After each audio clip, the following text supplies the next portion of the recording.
Is it true that the salaries in Abu Dhabi are more than Dubai? It is. So I think on average, probably 15% higher, just on the base, right? But generally speaking, I'd say packages in Abu Dhabi are 15% higher. And then Abu Dhabi, depending on where you work, always has all these extra benefits, things like schooling, and bonuses are pretty good. And, you get all this extra stuff on top of the package as well. But generally speaking, I'd say packages in Abu Dhabi are 15% higher. I think living expenses is 15% lower.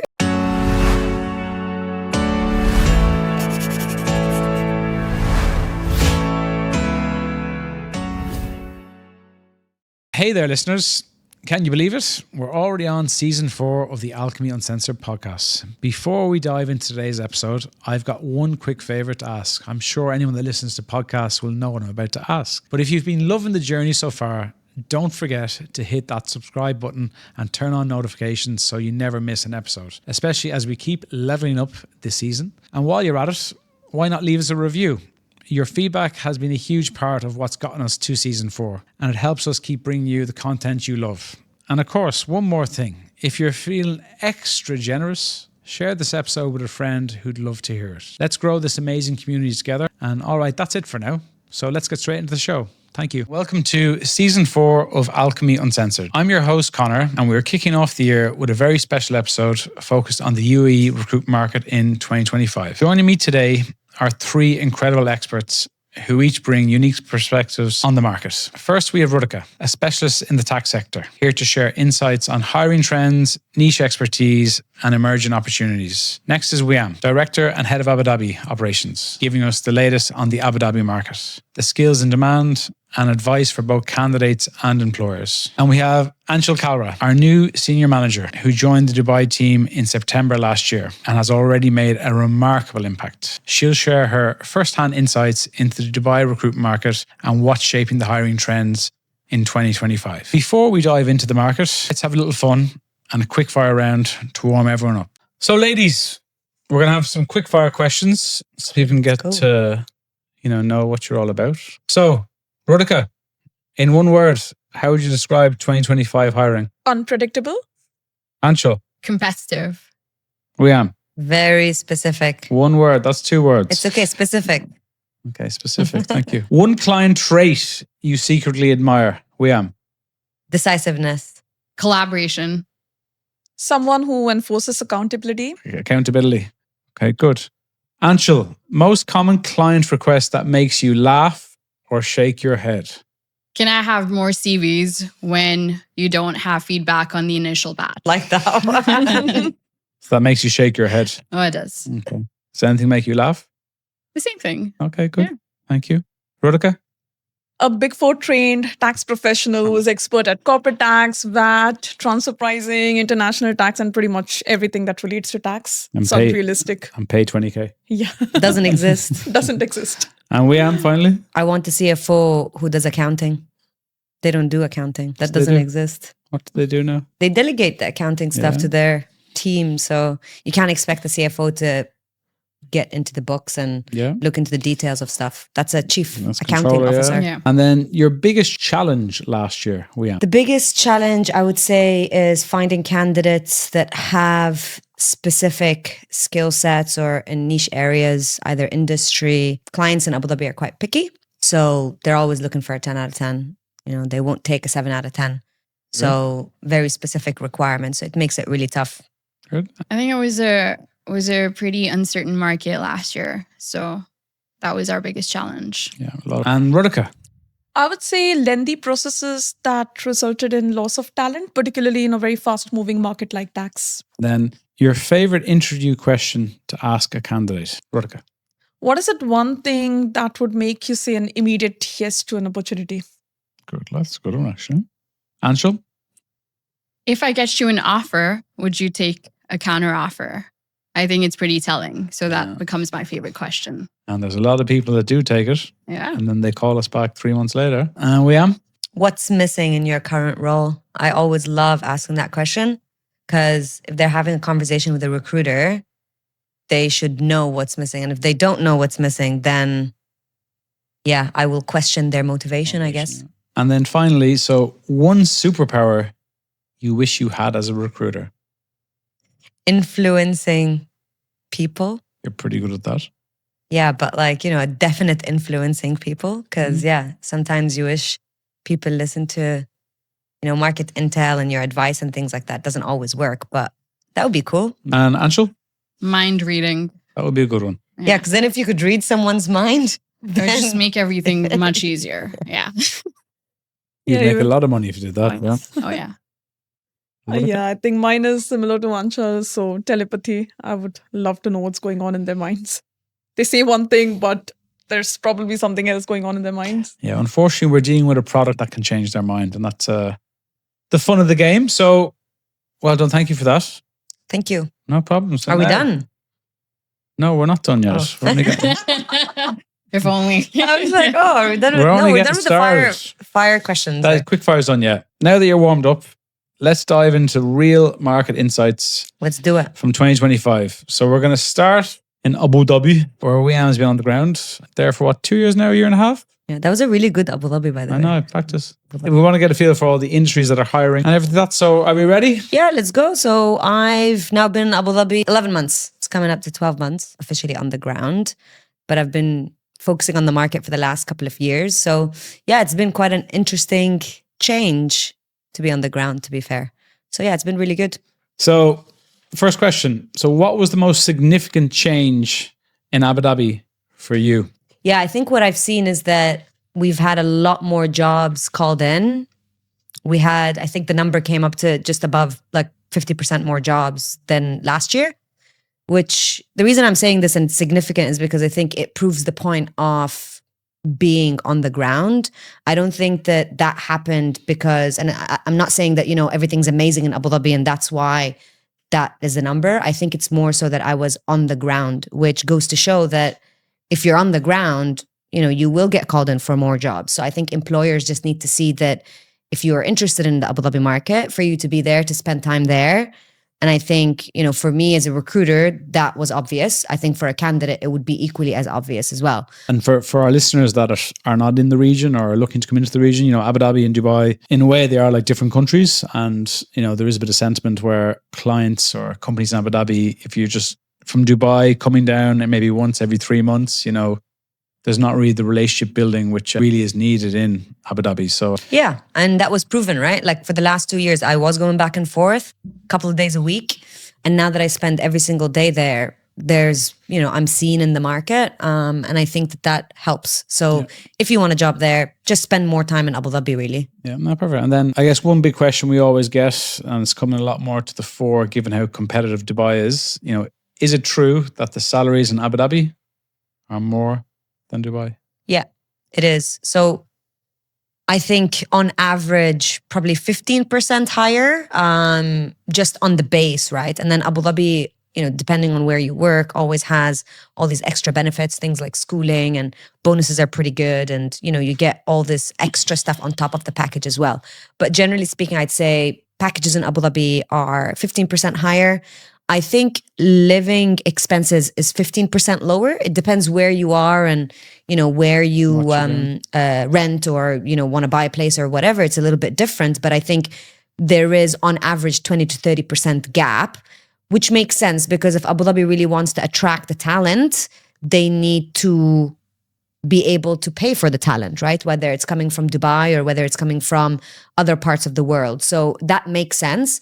But what we are seeing, especially in the last couple of months of the year, 2025, is that there is a slight correction. Schooling packages are becoming less. Historically, probably the packages were a little bit bigger. Maybe they don't have caps on schooling. Now that's changing. So they're putting a limit on that. Bonuses are shrinking as well. And I think that we will see that the market will have, those packages shrinking in 2026 and 2027. But for now, it is looking that there is a little bit of a gap. Yeah. No, I think it's probably more coming in from previously it was very much an outpost location for talent where it was more of an afterthought for Dubai. And look, Dubai is definitely not an outpost location anymore, given how much talent is on the ground. And Abu Dhabi eventually will come to that, but I guess it's in a pretty good position now. Yeah, I think even with things like housing.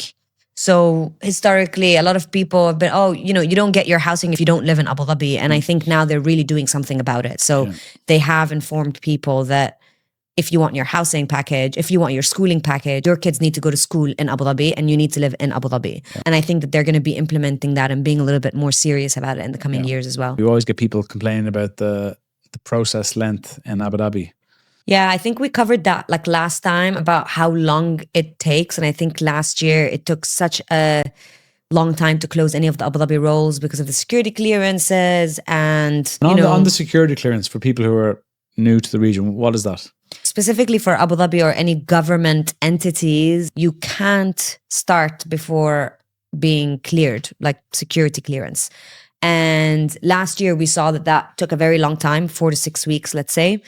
This year it's been a lot shorter. It was taking about 10 to 14 days to get clearances on average, which decreased the process times.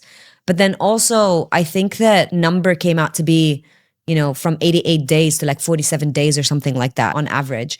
So I think there's a few things that's happening. One that is, there's a lot more talent on the ground in Abu Dhabi. So it's becoming a lot easier to find the talent. Mm-hmm. And hence jobs aren't on for a longer period of time. So the processes aren't that long. Whereas last year, it was hard to find the talent to begin with. So a role would be on for a lot longer.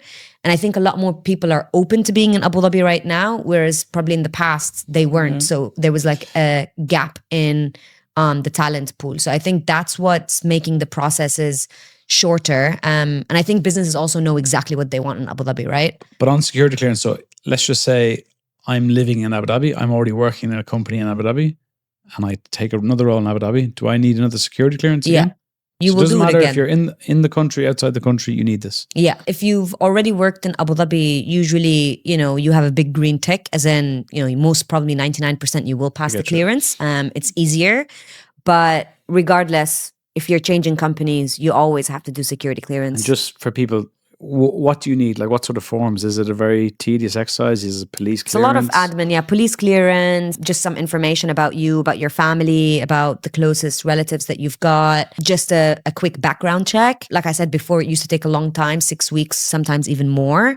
Whereas now it's like a 2-week, 3-week process. I think the government as well has gotten used to, yeah, exactly. So they've gotten used to it. It's become such a very streamlined process as well. So I think that's becoming shorter and shorter and shorter. And then, so what are the key skills this year compared to last year?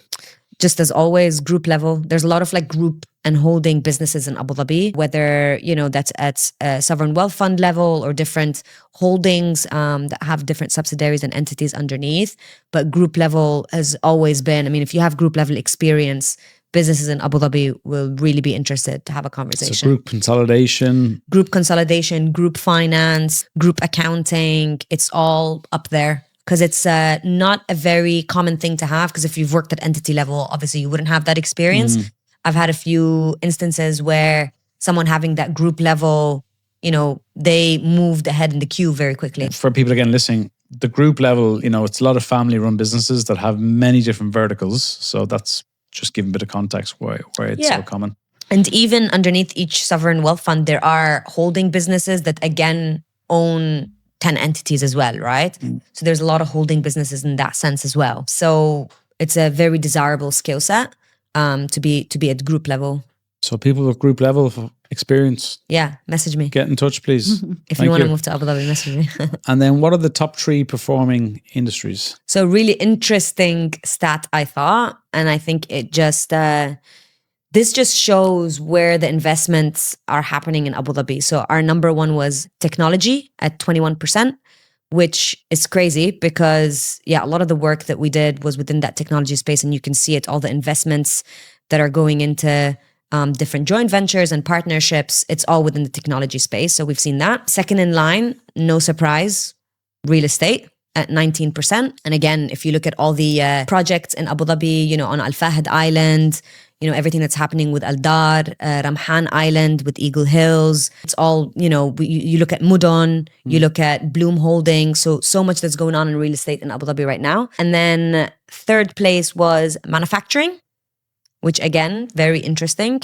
There is, a huge push towards things and factories and manufacturing to be happening within the UAE in Abu Dhabi, whether that's KZad or Musaffah. But we're seeing a lot of manufacturing being held in the country rather than outside. So we've seen that. And manufacturing could include a lot of things. I mean, it could be food manufacturing. It could be, different parts of like even technology and different side of things as well. So it could be different manufacturing companies basically. And it's also a very unique skill set to have. Like I think if people have manufacturing experience, it's highly desirable.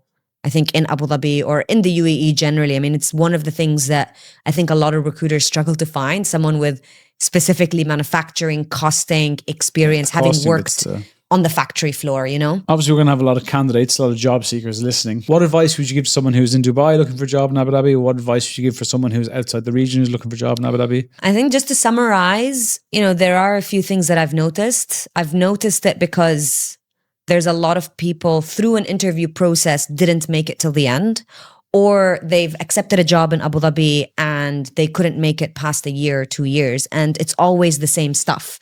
So the number one thing, which I've also learned because I've moved there and I know what it's like in the ground, is just to slow down a little bit. Like in Abu Dhabi, the pace is not like Dubai at all. And if you're not used to that and you're not okay with that, it will be difficult. The other thing is just being flexible and adaptable, because I've had so many candidates get really upset when interviews are postponed last minute or meetings are canceled. It happens all the time in Abu Dhabi. You're going to have to live with it because the other person that's on the other side of the table is being called into meetings out of their control that they can't say no to. So it is frustrating, but it is going to, that's just how it is. And on that, because I remember, there was a few interesting candidates last year that... And it is frustrating. I mean, it happened to me. I had meetings canceled 5 minutes before they start. And all you got to do is, well, look, I understand. It's fine. We'll postpone it. Or what people need to appreciate, especially people coming from outside the region, especially working for government or family businesses, that, if you get a phone call... It's high-profile people. 2 minutes before a meeting, you don't say, no, I'll get back to you. You answer that call. And that's a big difference, I think, for someone coming from a corporate where you can see a phone call and you can just put the phone down and just say, I'll get back to it. Exactly. In half an hour, you have to answer that phone call or exactly you're in trouble. So again, it's just, it's not about you. It's just that person is being called into something that they can't say no to. Yeah. So you need to understand that. And that's a big nuance, I think, with especially people who are new to the region. Huge. That point pisses people off through an interview process. And then even when they land a job, that's going to continue happening. So you got to be okay with that. Because one day you're going to be called into something, and when you're in that position, you will realize why someone else has done that to you. Mm. So that's my second one. Another thing I'd say is just being resilient, because, it's the same thing in Dubai, just generally, but, on the outside, things look really pretty. But the truth is there's a lot to do. And if things were perfect, none of us would be sat here. We're here because there's an opportunity and there's a gap, and we're filling that gap. So to expect that things are perfect is unrealistic. So expect that things won't be. Actually, it's quite chaotic and it's not super structured, and that's why you're here. That's part of the job. And I guess, my final thing is just to stay humble as well, because you'll be very surprised how different things are in Abu Dhabi. And I think that especially as senior guys, they've done a lot of work, they've done a lot of things in different parts of the world. But then whenever it really comes down to it, if you've not had a job in Abu Dhabi, you're going to get shocked, because it's a different place altogether. I've even realized, I don't know if a lot of people realize that or not, but on the border from Dubai to Abu Dhabi, the streets change, the lights change. It goes from a certain color to a different color. It's speed limit changes. Everything changes, right? Slightly. You could feel the road change from one color and one feeling to another immediately. So, I think that's a sign. It's not the same. It's just not the same. So well, hopefully one day you'll just answer my phone calls. There and then. Not put me on the back burner. But anyway, all right, Weam, thank you very much for that. Thank you. For giving us a lovely clear picture. So now what we're going to do next is we're going to move on to tax and talk all things tax.